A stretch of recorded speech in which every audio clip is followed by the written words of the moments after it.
Thank you. President and Mrs. Rawlings, honorable ministers, honorable members of the Council of State, honorable members of Parliament, honorable members of the Judiciary, nananom, and the people of Ghana.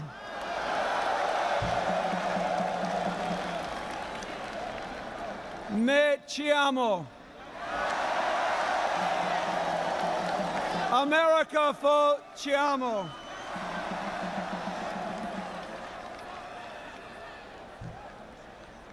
Now you have shown me what akwaaba really means. Thank you so much. I am proud to be the first American president ever to visit Ghana.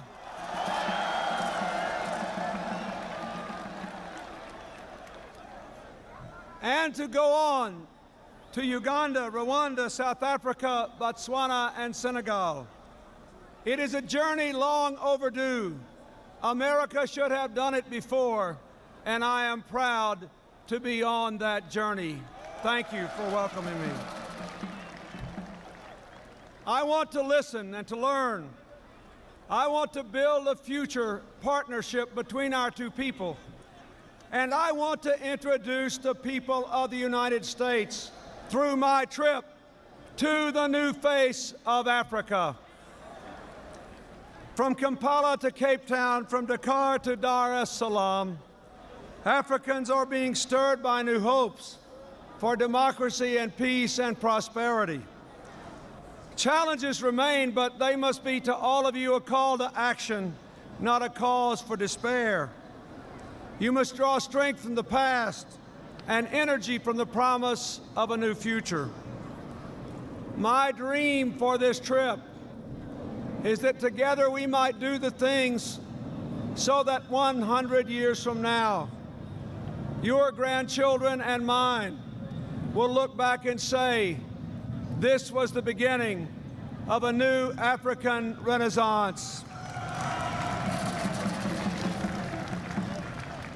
With a new century coming into view, old patterns are fading away. The Cold War is gone. Colonialism is gone. Apartheid is gone. Remnants of past troubles remain, but surely there will come a time when everywhere reconciliation will replace recrimination. Now nations and individuals finally are free to seek a newer world where democracy and peace and prosperity are not slogans, but the essence of a new Africa. Africa has changed so much in just 10 years. Dictatorship has been replaced so many places. Half of the 48 nations in sub-Saharan Africa choose their own governments, leading a new generation willing to learn from the past and imagine a future. Though democracy has not yet gained a permanent foothold, even in most successful nations, there is everywhere a growing respect for tolerance, diversity, and elemental human rights. A decade ago, business was stifled. Now Africans are embracing economic reform. Today, from Ghana to Mozambique, from Cote d'Ivoire to Uganda, growing economies are fueling a transformation in Africa. For all this promise, you and I know Africa is not free from peril. The genocide in Rwanda, civil wars in Sierra Leone, Liberia, both Congos, pariah states that export violence and terror, military dictatorship in Nigeria, and high levels of poverty, malnutrition, disease, illiteracy, and unemployment. To fulfill the vast promise of a new era, Africa must face these challenges. We must build classrooms and companies, increase the food supply and save the environment, and prevent disease before deadly epidemics break out. Is ready to help you.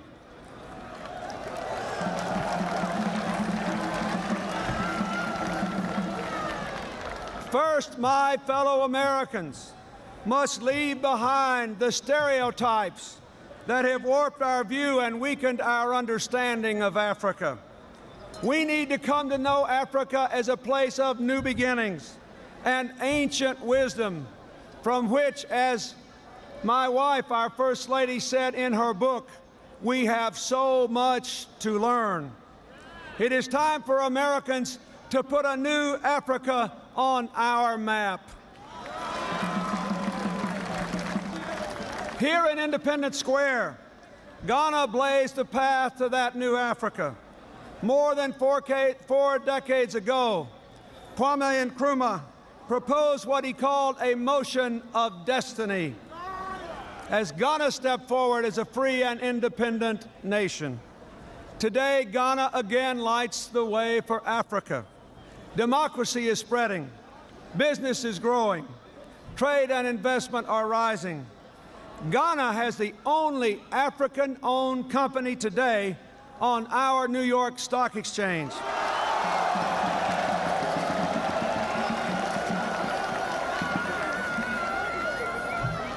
You have worked hard to preserve the peace in Africa and around the world, from Liberia to Lebanon, from Croatia to Cambodia.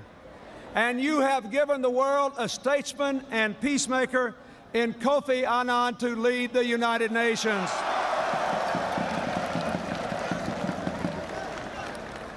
The world admires your success. The United States admires your success. We see it taking root throughout the new Africa, and we stand ready to support it. First, we want to work with Africa to nurture democracy, knowing it is never perfect or complete. We have learned in over 200 years that every day democracy must be defended, and a more perfect union can always lie ahead. Democracy requires more than the insults and injustice and inequality that so many societies have known and America has known. Democracy requires human rights for everyone, everywhere, for men and women, for children and the elderly, for people of different cultures and tribes and backgrounds. A good society honors its entire family. Second, democracy must have prosperity. Americans of both political parties want to increase trade and investment in Africa. We have an African Growth and Opportunity Act now before Congress.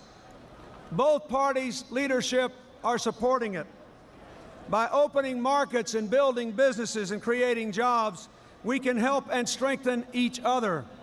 By supporting the education of your people, we can strengthen your future and help each other.